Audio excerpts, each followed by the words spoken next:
Olá, bem-vindos ao Criarte. Hoje é segunda-feira, dia de atualização e hoje temos um vídeo acerca da arte gótica e hoje vamos falar acerca da Catedral Notre-Dame de Paris. Bem-vindos!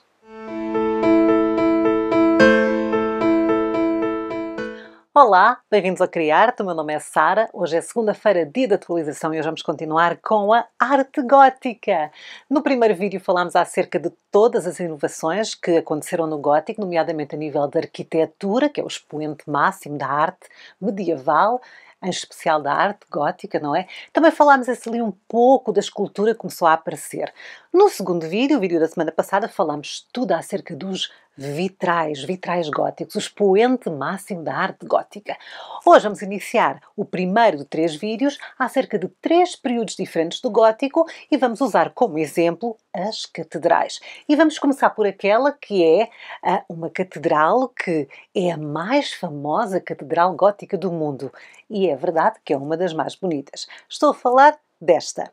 Esta que estamos a ver na imagem é Notre-Dame, Nossa Senhora. Fica em Paris e foi erigida em 1163, mas a sua construção só terminou lá em 1330. Estão a ver que levou muito tempo até estar construída esta catedral. Na época gótica, existe uma concepção ética, religiosa e também de beleza ligada à luz. É nesta altura que surge aquela ligação entre a divindade e a luz, que nós ainda hoje relacionamos, não é? Vocês sabem que muita gente costuma dizer a luz divina, não é?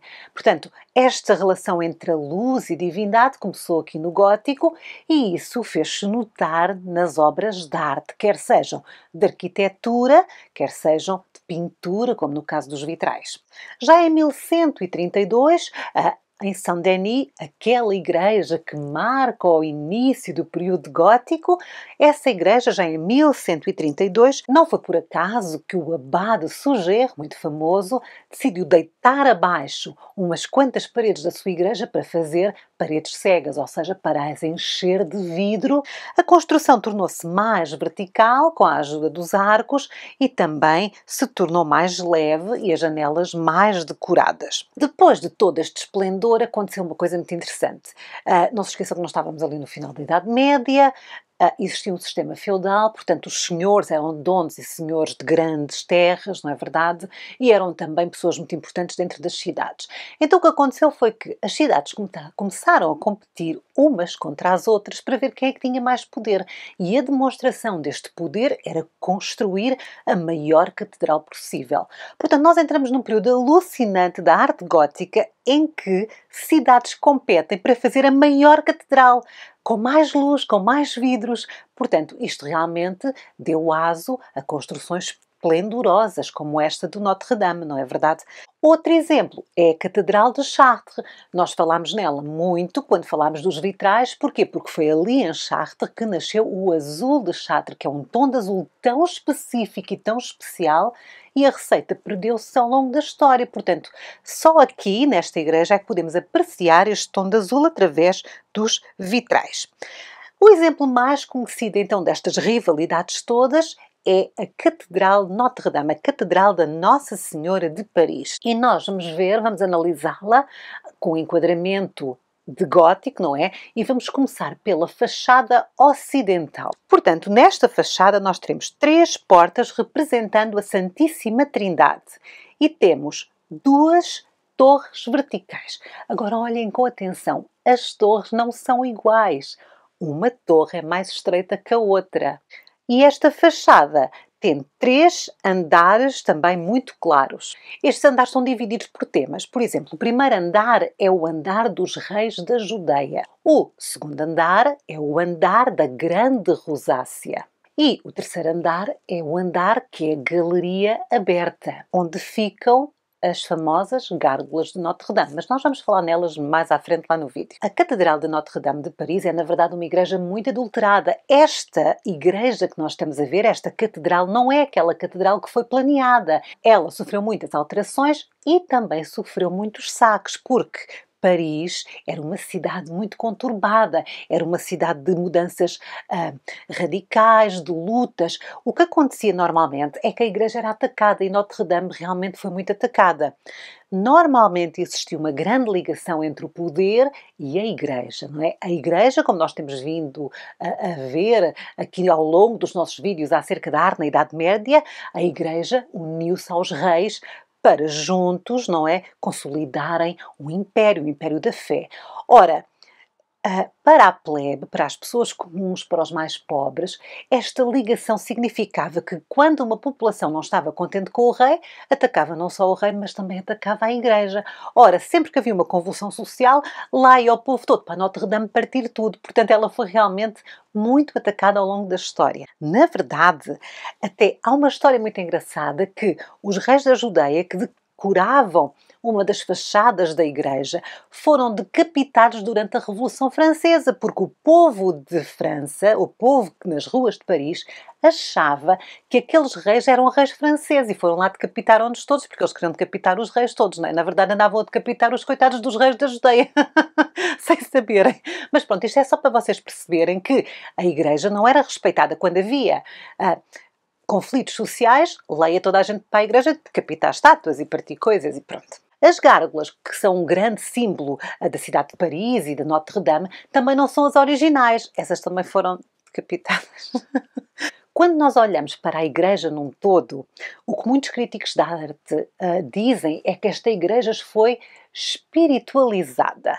Basta olhar para ela para perceber porquê. Porque há aqui um trabalho na pedra, não é verdade? Há aqui um trabalho que tenta mostrar sensações plásticas contrárias às qualidades da pedra. Portanto, há uma espiritualização da pedra.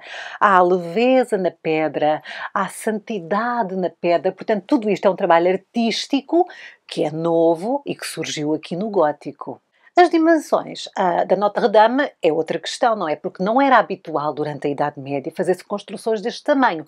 A Notre-Dame, para vocês terem uma noção, é grande hoje em dia, mas na altura em que foi construída, ali no início de 1163, era maior ainda, porque as casas das pessoas eram muito baixas. Portanto, as dimensões eram mesmo para impactar.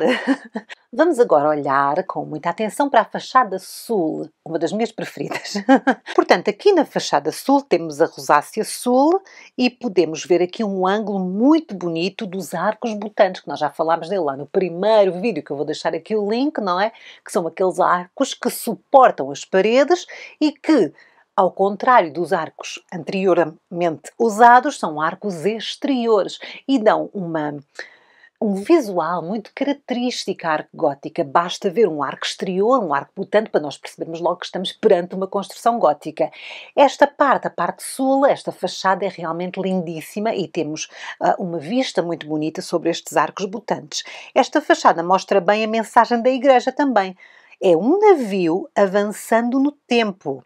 É o clero secular a comandar o avanço do tempo. Agora vamos olhar para um símbolo de Notre-Dame, que são as gárgulas. As gárgulas normalmente são muito feias e muito grotescas. E na prática, na verdade, as gárgulas têm uma qualidade prática. Elas servem uma função. A função é fazer o escoamento da água. Por isso é que elas estão sempre de boca aberta a olhar assim para baixo, porque os canos da água vinham por ali e elas faziam os escoamentos da água. Portanto, tem uma função útil.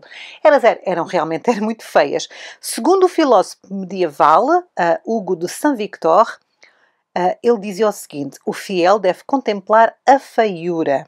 Segundo este filósofo, Hugo de Saint-Victor, ele achava que, ao lado de algo muito feio, o bonito eleva-se. Portanto, é realmente possível que, ao olhar para uma gárgula tão feia, nós achemos que o resto da construção é mais bonito ainda. A não ser que a gente não ache as gárgulas feias. Eu, por acaso, não acho nada. Agora vamos ver o portal de entrada, que representa a coroação da Virgem. Temos a nave central, com o cruzamento dos arcos. Portanto, estão a ver aqui, a Notre-Dame tem 3 grandes rosáceas. Porquê? Porque tem 3 grandes fachadas. A fachada que nós já vimos sul, também tem a fachada norte e, claro, a fachada oeste. As rosáceas têm em média 12 metros de diâmetro. São muito, muito grandes. Aliás, como tudo nesta catedral é grande. E porquê uma rosácea? Na verdade, a rosácea é uma mandala. Lembram-se lá da arte bizantina, da amêndoa mística, portanto as coisas conversam todas uma com as outras. E quando nós olhamos para uma rosácea, percebemos que ela é uma mandala. Como é um círculo perfeito, é a representação do Sol. E o que é que o Sol dá? Luz. E o que é que a luz é? Divina. Portanto, a luz é primordial para uma igreja e a luz é divina. Daí que se usa o círculo, que também era, no início do cristianismo, o símbolo de Jesus Cristo, o símbolo também de Deus. Ele é o princípio e é o fim. Ele é o alfa e é o ômega. Lembram-se? Eu vou deixar aqui o link para vocês, se quiserem ir consultar o nosso vídeo acerca da arte paleocristã, onde nós explicamos o significado de todos estes símbolos. A rosácea é mais um símbolo cristão. Também é uma rosa. A rosa representa a Virgem Maria, é o símbolo da Virgem. Todas as cores usadas são resplandecentes e o escuro são as molduras que, na verdade, estão a segurar os vidros. A rosácea também é a representação de Cristo do Apocalipse, ou seja, alfa, ômega, princípio, fim. A Notre-Dame, tal como todas ou quase todas as igrejas da Europa Ocidental, tem uma cruz latina. Vocês lembram-se o que é a cruz latina? É aquela cruz com uma nave, portanto, uma perna da cruz maior que as outras. Há a cruz grega, não é? Em que todas as pernas estão à mesma distância do centro, e há a cruz latina, que é a cruz da crucificação, que tem uma perna maior que outra, que é a nave central, não é verdade? Só que aqui o Notre-Dame tem uma diferença, porque ela tem aquelas duas torres, aquelas que vimos lá na fachada, aquelas duas torres que se apresentam como uma joia. Portanto, foi abandonada completamente aquela ideia de que as coisas têm que ser simples por fora e ricas por dentro, mas passou-se a crer que as coisas têm que ser ricas por fora e ricas por dentro. Outra característica gótica muito interessante aqui da Notre-Dame de Paris são as quimeras. Há muita gente que confunde gárgulas com quimeras ou que chama gárgulas a tudo. Não. As gárgulas têm sempre um objetivo prático, que é o escoamento da água. As quimeras não têm, são apenas esculturais. Atenção, há aqui já uma escultura no gótico. Portanto, elas não servem uma função prática, são apenas obra de arte. As quimeras são esculturas, ficam no alto da igreja com o propósito de chamar a si a conquista dos povos bárbaros. Não nos podemos esquecer que os povos bárbaros adoravam este tipo de criatura. A criatura animalesca, muitas vezes era assim, uma mistura de corpo de humano com corpo de animal e isto era uma tentativa da Igreja de trazer para si estes povos bárbaros, não é, que se estavam a fixar na Europa e que se estavam a converter. E pronto, em relação à Notre-Dame, nós estamos conversados, falámos dos aspectos góticos. Não sei se repararam, mas todos os aspectos da Notre-Dame fazem parte daquele gótico ali do século XIII, aquele gótico mais característico. Nós no próximo vídeo vamos fazer uma viagem até a Itália. A Itália tem gótico, mas é completamente diferente. Nós vamos dar um salto até Florença, vamos ver a Catedral de Florença, que por fora é que não tem nada a ver com a Notre-Dame.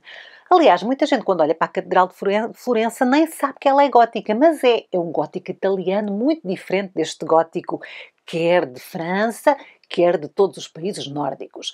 Depois disso, numa outra semana, vamos dar um saltinho a outra catedral gótica que simboliza o final do gótico, que é a Catedral de Milão, que é o estilo flamboyant, que é a loucura. Mas por hoje e pela Notre-Dame é tudo. Nós voltamos na próxima segunda com mais atualizações. Não se esqueçam de fazer gosto e de subscrever os nossos vídeos. Eu sou a Sara. Fiquem bem. Tchau!